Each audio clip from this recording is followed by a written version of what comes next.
Welcome everyone. I'm Dave Carnes. I'm a member of the Huntington County Historical Society and on the board of directors. Today we have a unique privilege of having a group of people who worked for the Erie Railroad. Erie Railroad was a long-standing presence in our community. So I hope you enjoy this. We're sitting at the History Museum, and please come. We're open now, so we'll begin. What I'd like to do, lady and gentlemen, I'm going to start with Larry and have you introduce yourself. And I think with trainmen, it's always good. Tell us what your title was, what you did. Well, on the Erie, my name's Larry Miller, and I was a brakeman, hired out in 1972. About 4 years before Conrail took over. And mere child. Yeah, I was one of the youngsters. You know what I mean? I learned the ropes from these older people, and it worked pretty well. Okay. I was really happy with it. Okay. Yeah. All right, and I'm Steve Winterroad, and I hired out in 1964, right out of high school actually, and I'm from Huntington here. What else did you say you wanted? And your job, your type? Oh, yeah, I was a brakeman. Brakeman, okay, all right. Retired. We'll go. I'm Bob Steele. I hired out in 64 also in the engine service, fireman to engineer prior to Conrail. Okay, Yeah. great. My name's Mike Smith. I hired out in 1964 as a trainman. In fact, I took him on his first student trip. I was lucky. No wonder you didn't learn nothing. Well, if I remember right, I think we had a hot shot, so we didn't really do that much. But it was a good life. I enjoyed it. All right. Okay, I'm Jim Denius. I hired out in Erie 53 after I got out of school. Well, I worked a year in Caswell's. Everybody works at Caswell's, you know, for good money. And I hired out because my dad worked on Erie. The whole family was on Erie, from my grandfather right on down to me. And I had 43 and a half years on the Erie. Okay. Plus, I went and moved to, started working on Conrail, and then I got eventually working on the old New York Central line up there. So I was qualified from Chicago, Illinois, clear to Pittsburgh, Pennsylvania. Wow. And plus Marion, Ohio, so, where these other guys went down to Marion. So that's my story. Okay. And you're sticking Yeah, to I'm it. sticking. And I'm Susan Goldsdorf. My dad, Robert Froggy McNally, worked on the railroad for ever since, I don't know, 33 years. 33 years. He was a conductor with the Erie, so. Okay. I'm Jim Anderson. I hired out in 64 on the Erie. I was a trainman. Then I went to Conrail, worked on the Pennsylvania, and then the old Pennsylvania, and then the old New York Central out of Elkhart. Okay. And that's just about it. Thank you. To give a perspective, in 64, several of you hired in. How many people were working for the Erie at that time? Back a long time ago, when they had the back shops and everything, there was over 1,500 people worked on the Erie. Okay. That's why everybody, if you worked on the Erie, you was always within walking distance, because you didn't have a car, you know, basically. Mm-hmm. And we only lived 2 blocks, well, actually about 3 blocks from the Erie, so. Okay. Yeah. So, and I know all of you have different experiences, and Jim, I guess, are you the senior person? I'm the old person in here. Okay. I just turned 86 or 7.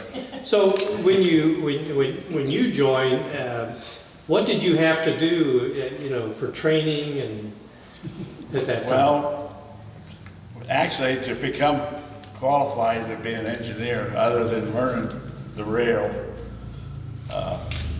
we had tests. I started out trainman, they didn't have to do it for a year, but engineers had to be qualified in 6 months. And we had, I had a test there, and, to get qualified was 17 or 1,400 questions that you had to write out in longhand, in pencil. This is in case you made a mistake, you had to erase it. And then you went up to the yard office and talked to the road foreman, and he asked these same questions, and they picked everybody out. And the thing is, it would say, ask Jim to answer the question, and then they go over to the next guy and say, you got anything to add to it? Says, no, or something. And then you go right on down the line. Everybody answered the same question, different question. And there was 1,400 and some questions that you had to fill out. That was an That was on the all-day first one. affair too. Yeah. Okay. All over You just- that time. Yeah, And then you had to pass that to keep your certification or obtain it? yeah, right. Okay, okay. And then after the government took over the railroads, then we started to have a driver's license. Okay, And if you didn't have a driver's license, they'd kick you off. okay. Now, I'm gonna go back to define what was a trainman's duty? Oh, we switched cars with the conductor, or the flagman helped us out, and delivered here and there and set off, and watched over the train from the caboose or the engine. There's a brakeman on the head end, a flagman, and conductor on the rear. Okay, He Now didn't that's tell all. you the whole story. They throw the switch wrong and put the engine on the ground. Guess who blamed for it? The engineer. Yeah, He on go- farm, He go forward and reverse on it. That's been known to happen. okay. Several times. especially when a car comes down the rail and it goes sideways, you know you're in trouble. Been there, done that. Yeah, haven't we all? Especially when you work the local like I did, the West Local. Or if you spot like somebody, it's kind of close to him if I bump him. But he went and he made a cut over on 87th Street in Chicago. Oh, I knew you were gonna tell those stories. Knocked off, cut about 20-some grab irons off of cars. where he Oh, sat wasn't on. that many? And that. 10 cars. Well, then they had to put the federal defect, so they had to put them in, and the people that had anything on that train didn't get it for them. Because they had to put them in put new grab irons on that thing. So. Okay. I probably got promoted to flagman, probably the weirdest way a person could. Harold Mason called me one morning. What was the train that went west about 5 in the morning, passenger? Oh, that was number one. Number one. Yeah. He called me to Deadhead, Boone Grove as a flagman on a pre-range detour, and I said, well, I'm not a promoted flagman yet. He says, you will be when you get there, because Mr. Donnelly's going to ride the train with you, and he's going to promote you on the train. He did, yeah. Okay. I was promoted to flagman when I got to Boone Grove on a pre-range detour. Okay, on the fly. Now, a brakeman, what was the duties of a brakeman? I'll field that one. Yeah, go ahead. The brakeman assisted the conductor, making up the train, attending to the brakes, basically what the conductor wanted done. Okay. Brakeman did. would do. Yeah. If, for example, we would have Chicago 78 coming out of Chicago, the conductor and the brakeman would switch the train at Griffith, and your job was know what the conductor wants done. Okay. And he'll say, okay, this amount of cars goes there, this amount of cars goes there, and then when you get them all switched, put them all back together, do your air test, and then go for home. Okay. All right. Worst train on the road. Okay. 78, wasn't it? 78. All night, 16 Driven hours. the on yard. that dang thing, if you made it to Huntington. Yeah, if you could make it.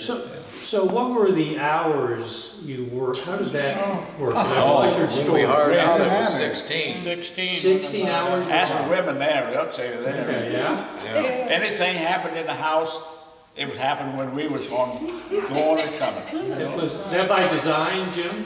Well, I tell you what, when Rita and I got married, we discussed how many kids we was gonna have. I said 2, she says, no, 3. I said, can't have 3 because you're gonna have 1 extra, you know. So we combined, or what we did, we decided on 6 kids.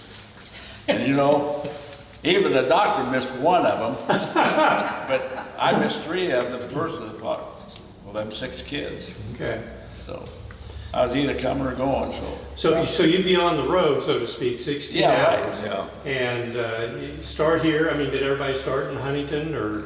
As a Well, general you rule. went away from home terminal, then you could be 16 hours coming home then too. Okay, okay.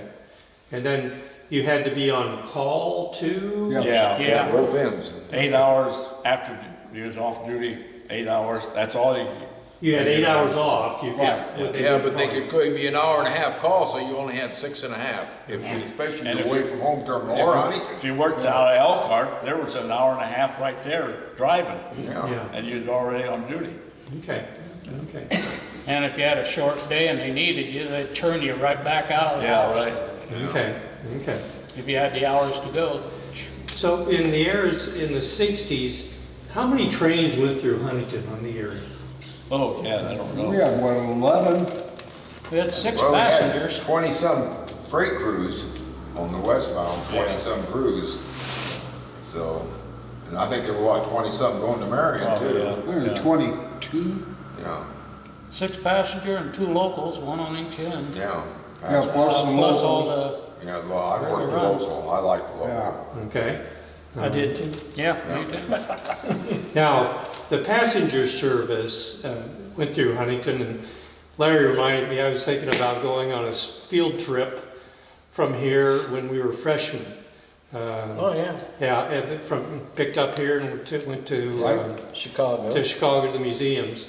Yep. And so we had, every morning you had a passenger train that you could catch. And then they had one coming back. Coming back, yeah, you went up and back in the same day. Yeah. So when did that end? When did the Probably passenger? shortly after you and me graduated. Was it just, okay, so, Yeah, it wasn't so very early long. 70s? Okay. Yeah, early 70s.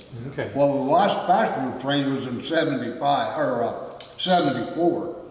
okay. It And didn't haul, it was just a Well, mail train, wasn't it? I don't remember. I can't 7 was a mail train. 7 and 8 The was the milk mail train. train. Yeah, Milk- 7 and 8 were mail trains. Milk runs. Yeah. Used to stop all the little places, pick up milk Okay. on that number 7. That was a long. Now, out here in Huntington where they had the yards, what did you do? What did they do with that? What was it? Well, they switched out the train and put cars that's gonna go, because they used to deliver cars to the Wabash. And Majestic and our Sunday visitor. Plus Yeah. the stuff for the locals, grain elevators. We had a local, one local each way. Okay, Limestone. okay, And we stopped at just about every elevator. Or, There was a lot of small industries, from grain elevators to lumber companies and stuff like that. You delivered car here, car there. okay, They'd pick 1 car a month or maybe 1 every 6 months or something like that. okay. But now all them small industries along the line are gone. Yeah. I mean, well, remember Sunoco over there at Akron, the paper company? They made paper tubes for Scott Paper Company, I well, But we Pike delivered- Lumber's still in business. Yeah. Pike Yeah, Lumber. pipe is, yeah. we delivered a lot of paper into there. Have anybody been to Hammond lately? I mean, No. after the Erie went out? Well, They built buildings on the old Erie tracks downtown. Up the old yard and everything. Yeah. Didn't out by the yard, they made And they got the steam engine out condos there. They and moved that. apartments Okay. where our old yard Where in you used Hammond to- used to be. I'm pretty Because sure of that. where was the terminus? Where was the end point for Erie in Chicago?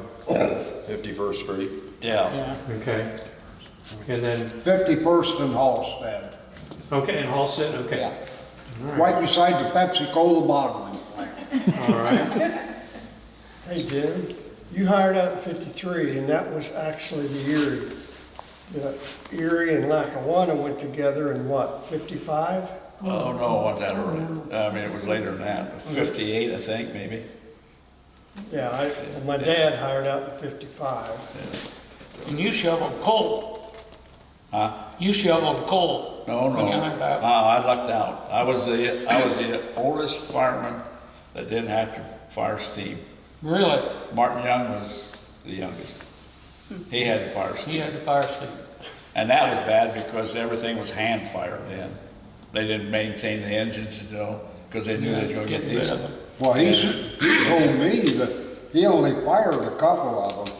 Isn't that Well, right? some of them was automatic. I mean, you had a thing that all you had to do was just open up the door and it would automatically go in there. So you're talking about the steam Yeah. engine? When was the last steam engine? Well, there's a picture right there of the last steam engine. Is that dated? Or is that? Is it on? It's on this right in front of Larry, not that one. That there's real old.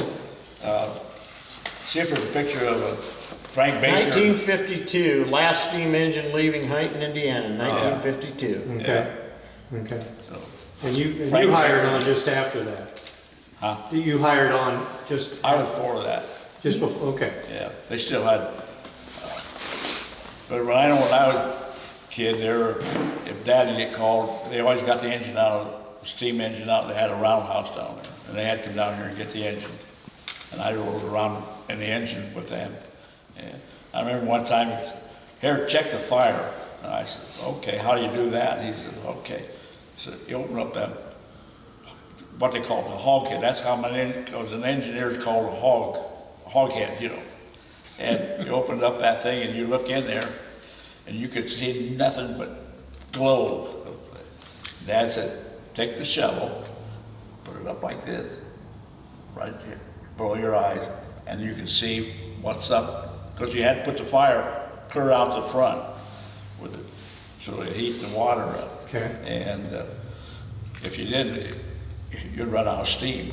Okay. And the engineer got teed off. Why? Really teed off. I didn't know that. And Huntington used to have, during steam, they had an engine set over here on the other side of the river that would shove them out of town because you couldn't make it. And you know, it's fairly level, but you go out here and you had to get shoved out of town. They shove you clear out to State Road 5, and then they'd cut away, and then they'd come back and wait on another train. But when we got on the Pensy,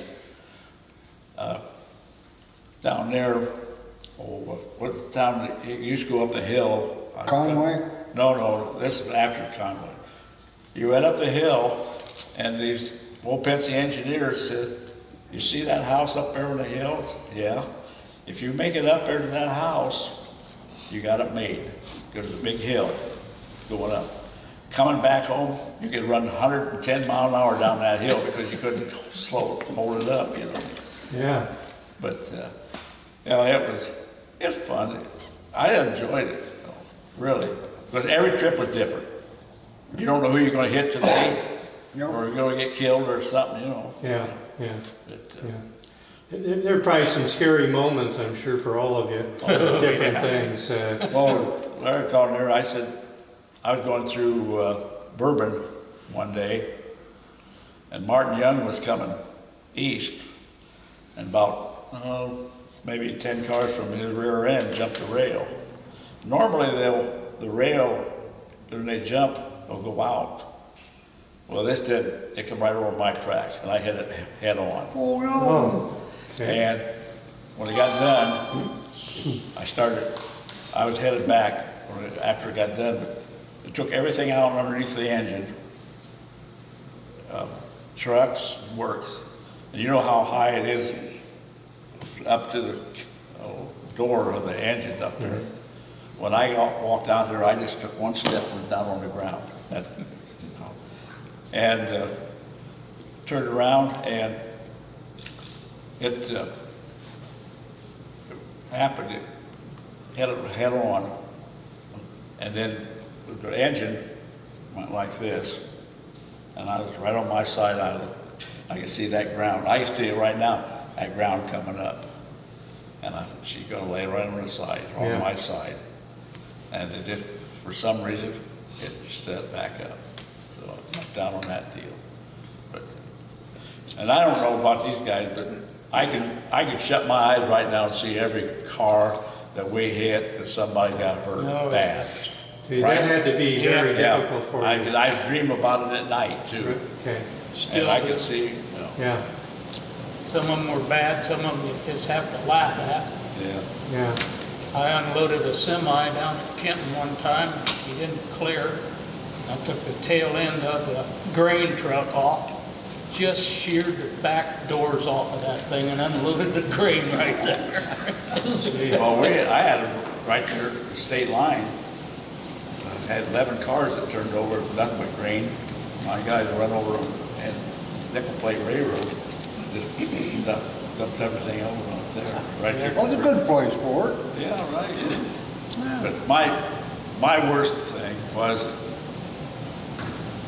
we was going, Ken Broadbeck and I was going to Chicago. Got to Boone Grove, got west of Boone Grove, and Ken says, "Is that guy gonna walk on the bridge? The guy walking on the railroad track." And I said, "Better not, because there's no walkway on that." You know? And we went by,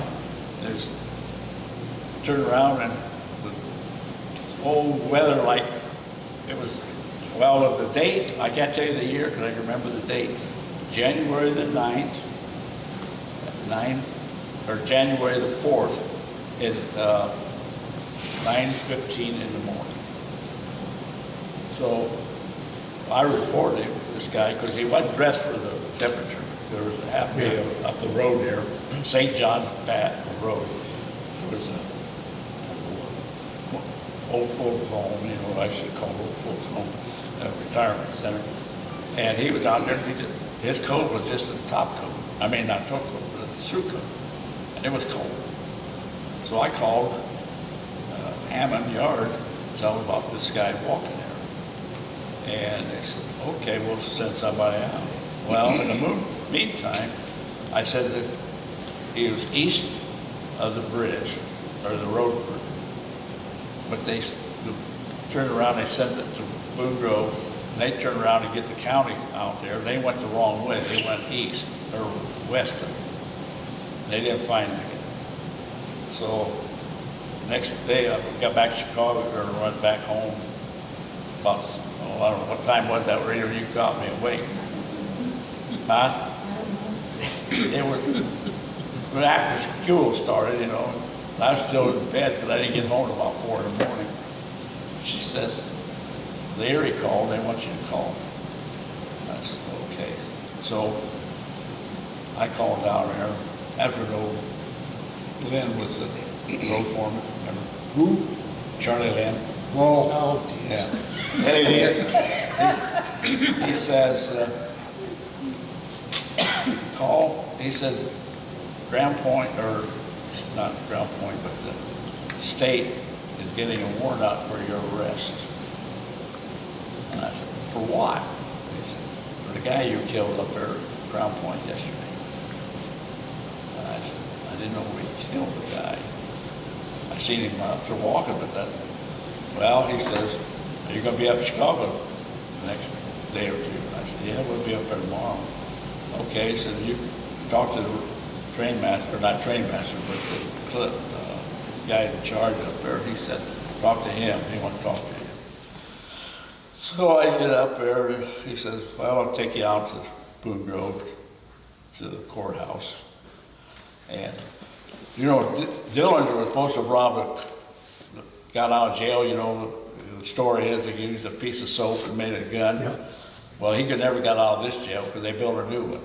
And back, I'd say, maybe from here, halfway to that wall down there was a cement block wall. And there was a guy sitting back here, and he had to look up like that to see who was coming. And the jail bars. And that's a sickening sound when they clank together. You know, I spent about an hour and a half talking to this guy, this officer. First off, thing he said, now if you know that you'd hit that guy, would you stop? And I said, well, it's automatically you will stop. But we didn't know we hit anybody. He must have stepped in the side of the train after the engine went by.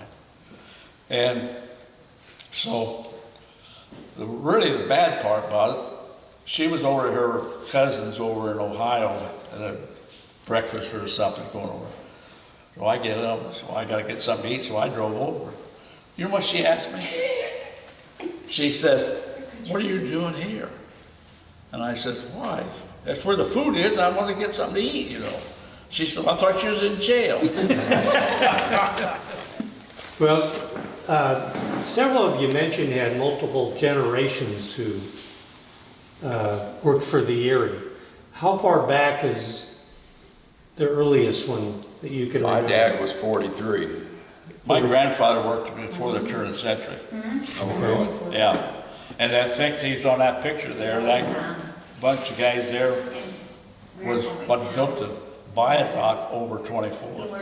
Okay. I guess pictures of him working, he worked a crane operator and when they building a bridge over 24 for the Erie Railroad.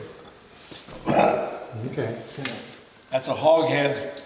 He had, every time they stopped the steam engine, the hoghead had to go out and oil everything. They didn't have roller bearings like they do now. That's what his job was. And then these two lanterns here are what they use for lights. This one here was, this is an Erie, what the Erie put out. That one there, he had a guy from the metal shop make that for him. It's all brass. You just pull this out, put the kerosene in there. That's what the bucket's for, it's kerosene. You were talking once about how many people worked here at the peak, and I think you mentioned about 1,500 people. Along the Erie line, how did that compare? Where was Huntington in its impact on the Erie line? Well, Erie was a junction for east and west. So, It was a major terminal at the time. major, Okay. yeah. Okay. Intermediate terminal from Intermediate. Chicago to. All train, Hoboken, New York, wasn't it? huh? Was it Hoboken, New York? Yeah, New Jersey. Hoboken were, they don't go in there now. Conrad will go there.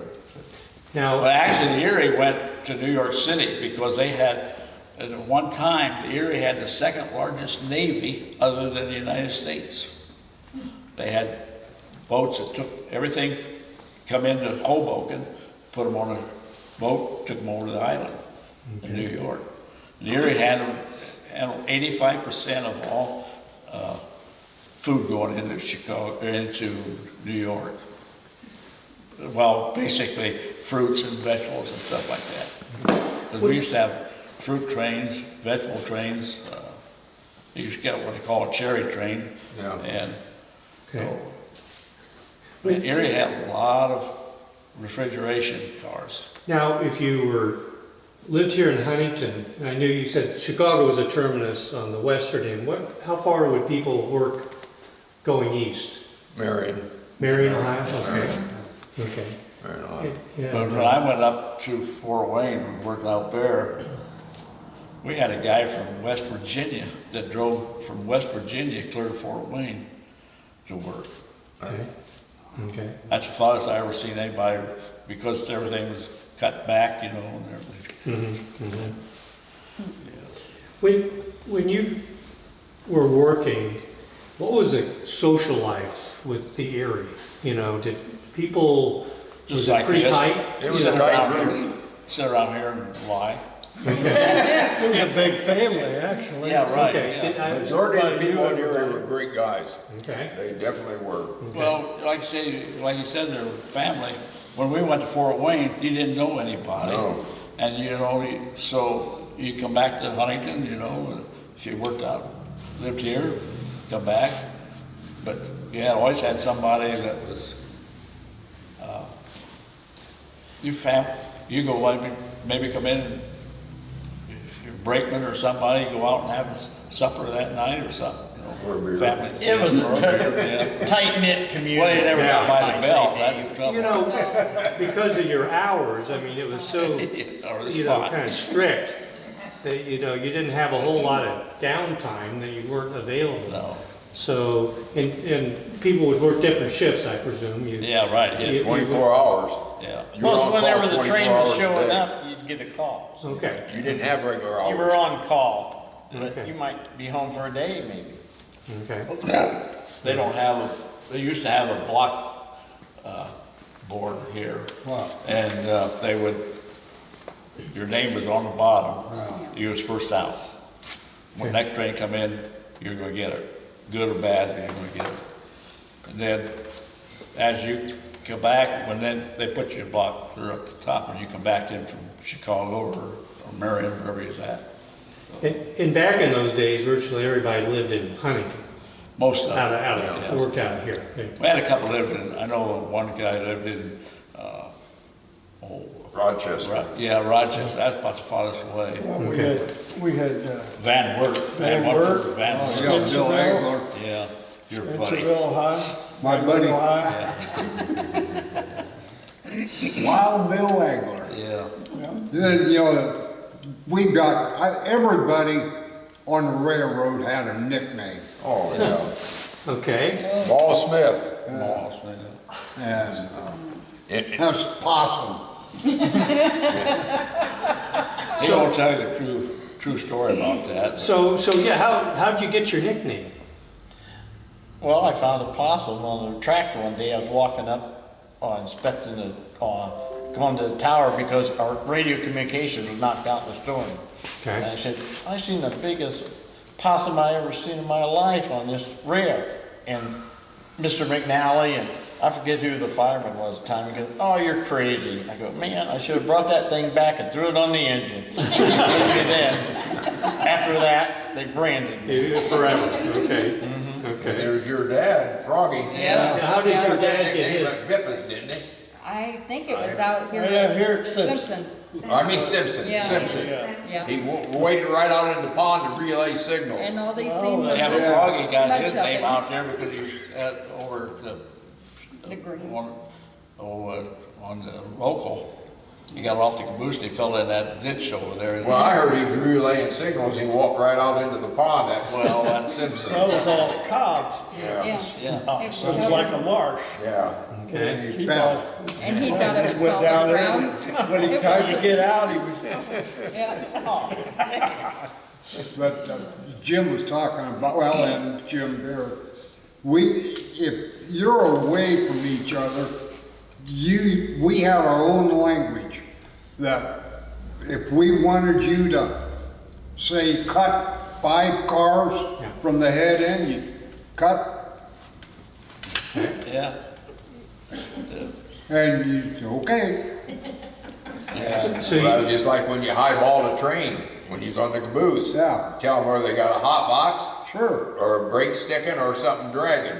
Brake sticking, okay, Hot box, you point and it. then pointing in the rail. okay. If you had something dragging, you'd stand up and you'd shake your butt, or you'd shake well, something there were dragging. no radios back when we hired out. There were a few, but not very Not very many. many, so you had to use hand communications and tell Oh, everybody. yeah. Okay. Well, you mentioned a term, and a lot of our viewers, what was a hot box? Yeah. Hot journal on See, they the, weren't roller bearing like they are now. yeah, they were, and they had oil in them. When they got hot enough, they could catch fire. And then smoke. And they would eventually burn the axle and it would drop. I mean, it would burn it off and it would derail. Yeah. Okay, And then you had all fun time cleaning it up. okay. Always went like this for a hot box then, Yeah, right, yeah. when a train When went the by. cars were in Huntington or any terminal, Marion, Ohio, or Chicago, they called them car tanks. Yep. And they went down along and lifted that box, Yeah. and every journal lifted the box, poured oil in there, and you had, what'd you call the rag? Waste Yeah, pad. Waste, Waste pad. just like That hot rag thread, they get, I don't, held the oil going down the road that would lubricate those brass Babbitt bearings. Well, if that got dry or got dirt in there, then you got the hot journal. Okay, yeah. Or the waste got up underneath of that. Yeah, Yeah. it got under the brass plate. Used to be a brass plate about, so wide, so long, so thick, it's curved. And it fit right over the top of the axle. And then the oil would be up underneath them, would lubricate. Okay. Well, after a while, it would dry out or get dirt and then create a hot box. okay, okay. If you had a train going through from Marion to Chicago, they usually would stop up here and the car inspector would walk both sides of that train and check boxes out. And you couldn't leave until they give it okay, you know. Okay, Then when your two trains passed it, you know, you had to relay to the other train if something was wrong. You had to tell them whereabouts on the train it was. You'd either pat your head for the head end, or rub your belly for the middle of the train, or you'd pat your butt for the rear end. all right. Pretty active. That way they knew where about approximately Not to where it look. was on the train. In those days, how many cars were in a freight train? My lot, most I ever had was 186. Okay. And for comparison to what they haul now, how many were on? Oh, it depends. Well, the thing is, you get a train, well, like the Wabash is hauling automobiles, or, you know, flat cars. Those actually are 5 cars. You can't take and separate them. No, Okay. separate. And so there we got 5 cars in there. So if you have trouble with one of them, you gotta sell off 5 of them. Okay. Most of these sidings don't have enough room to even, put 5 cars there, because they're, well, you can see them, you can, basically, if you know how to look at them, you can count the number of cars, is because it'd be like 5 units, some of them are only 4. And, you can tell because the wheels is in right where the drawbar is, underneath of that. So that means you can't cut that in 2. You can't pull the lever and lift. There's only one set of trucks in. Yeah, one set of trucks in there. But nowadays, them trains get up to around 200 cars. 200, And okay. now they even put engines on the rear and distributed power. Well, you know, Wabash has got slaves on there. The other day I said there was a slave went through. Yep. Well, that's what they Middle of the do. train. They put them on the middle of the train or even on the rear, and they're controlled by the engineer. In the front, okay. On the front. Remote control. Okay, okay. But you know, at Lima, or not Lima, but, yeah, Lima, they turned around, not Lima there, at, we down there, used to go down the top, the bridge, come down the hill there, they had a train they used to use them on the west end or east end lot. Pusher? Huh? Pusher engine? Where they Yeah, sit there and well, wait? slave, they call Yeah. them. And their slave would not shut down.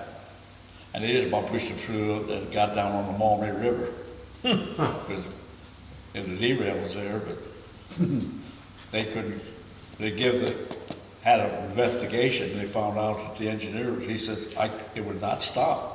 And they found out something wrong with the radio signal and didn't set them off. But the other day I was sitting there waiting on the train. That's the first time I ever seen a slave on the Wabash. They're all Oh, doing it I've seen now. a lot of them. Have you? Yeah. Well, you live right next door. They put them together, actually it's 2 trains. And they put them together Well, down around Wabash, somewhere in there. Peru's early yard. Well, Peru, I guess. That's early yard. yeah. And, I was talking to Bob Rassa, and that's how I found out about those. Yeah. But they was running because I could hear them running, you know. Yeah. So they must have radio control back there. It all is that way now, and the bigger the trains, there's no limit to it. Okay. You know what I mean? Okay. When you guys were working, were construction crews out of Huntington, or how, Well, they was all over. were they They not had centered section though guys. in, Yeah. I think they had one, and I think they had one in, well, I know they had one in Decatur, you know. We had one in Rochester, Yeah, Rochester. North Judson, Crown Point. Kingsland had a Wasn't a lot of their Track track team crew. based out of Hammond? okay. track crew, worked out of Kingsland.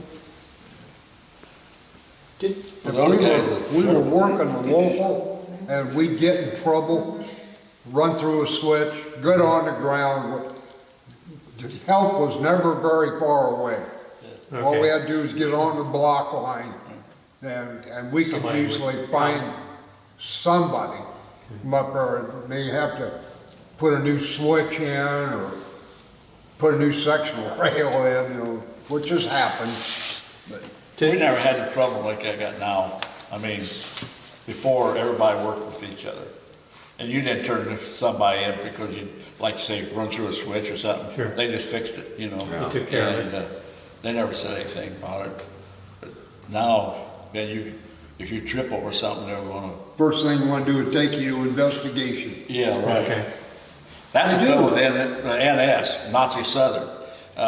They turn around, anytime something gets in trouble, and they're getting short of men, they're trying to hire people because they're giving everybody time. Yeah. And they got phone, or cameras up there, you know, and everything else, so. You can't even use your cell phones on the engines anymore because they got indicators. Okay. That's, and then they're gonna fire you or give you time off for using a phone.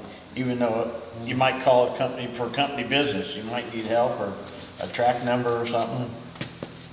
They still do it, but everything's a lot of radio controlled now. Railroading today isn't anything what we used to have. We used to have to work together. Yeah, we had to work together. We bought our own CB walkie-talkies when they come out.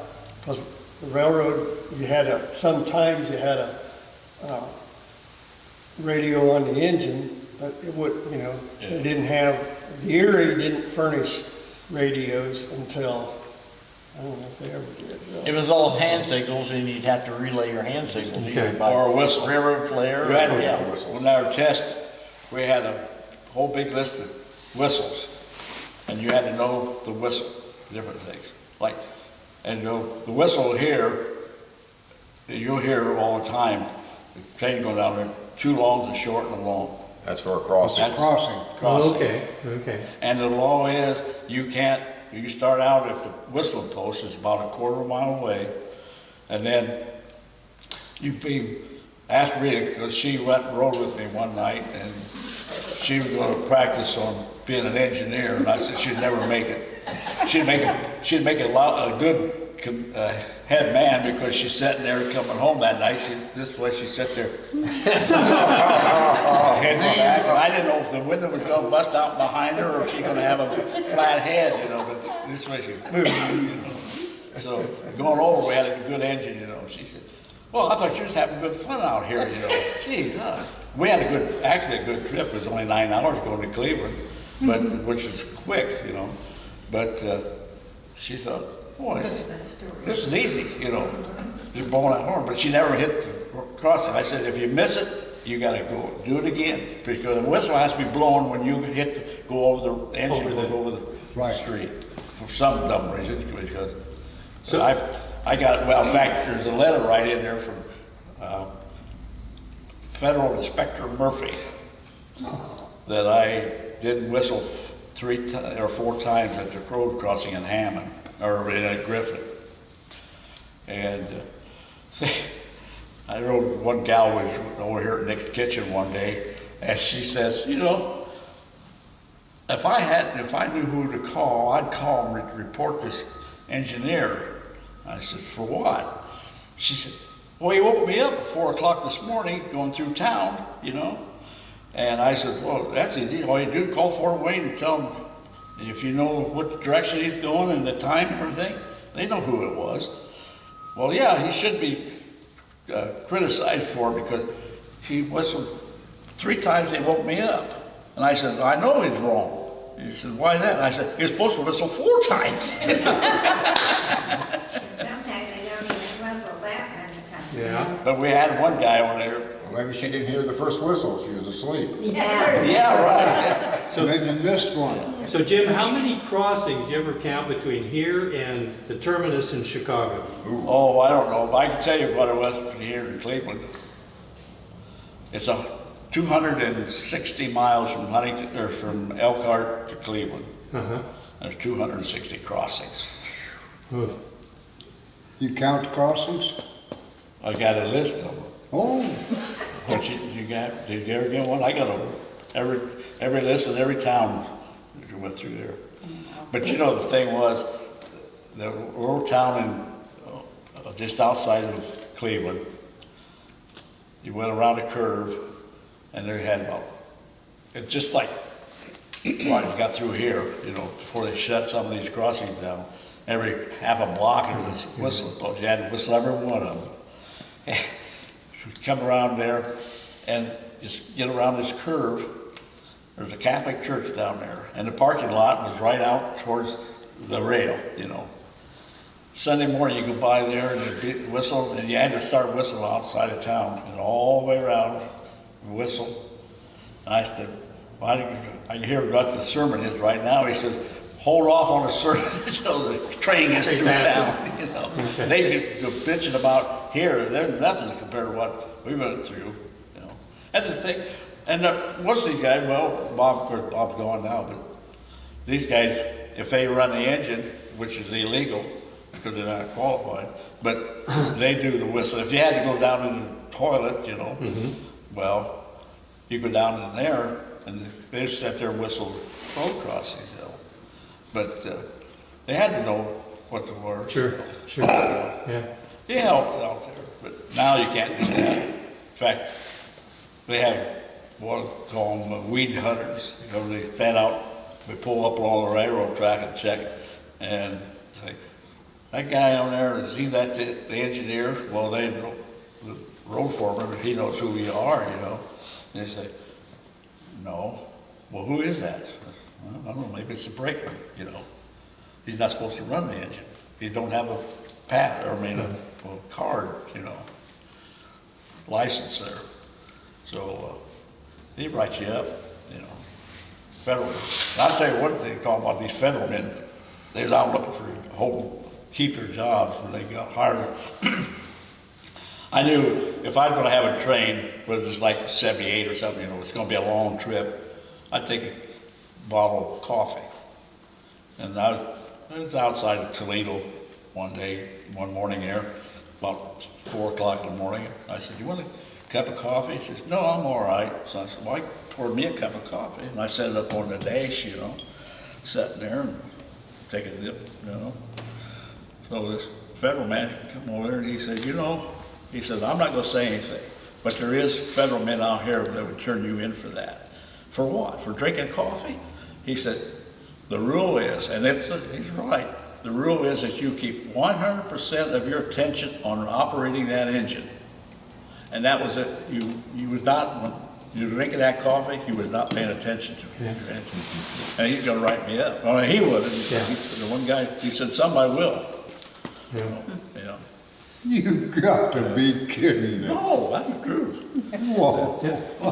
One thing I wanted to talk about, you know, when the Erie closed down and you were all working Yeah. at that time, how did you guys get notice on this? What was, Well, it was April 1st, 76, wasn't it? Yeah. Yeah, April Fool's Day, biggest April Fool's Day. biggest Okay. April Fool's joke. We knew in advance we was gonna be going to Fort Wayne and work out of Fort Wayne okay, and all that. Yeah. okay.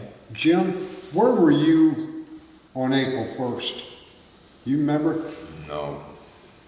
You mean my last train? Yeah. No, I don't. Arnie Nevius and I bought Second New York 100 in on April 1st. And normally when we're coming down College Road Hill, we go clear downtown. Well, we stopping out in the country. And I told Slammy, I said, this isn't right. Well, next thing you know, they're starting to back up. I said, come on, let's get off. So we got off the caboose. We only had, I don't know, what, 18, 20 cars, we didn't have many. We got on the engine and went down to College Road, and there were trains everywhere. There was a long lead, there were trains on both mains. I mean, there were trains in the yard. I said, Arnie, what's going on? They said, Conrail, or the Erie Railroad's done. This is the last, they had one more train they brought in. That was a passenger train. No, 78, or Well, from 74. the passenger train come in that night. That was the last one. Huh, So that- They got a picture of it. That's sudden. It just stopped. Yeah. Wow. Yep, it was over. April 1st, I went to Marion, Ohio, out of Huntington, and they took us over to Crestline, brought us back on the Pensy.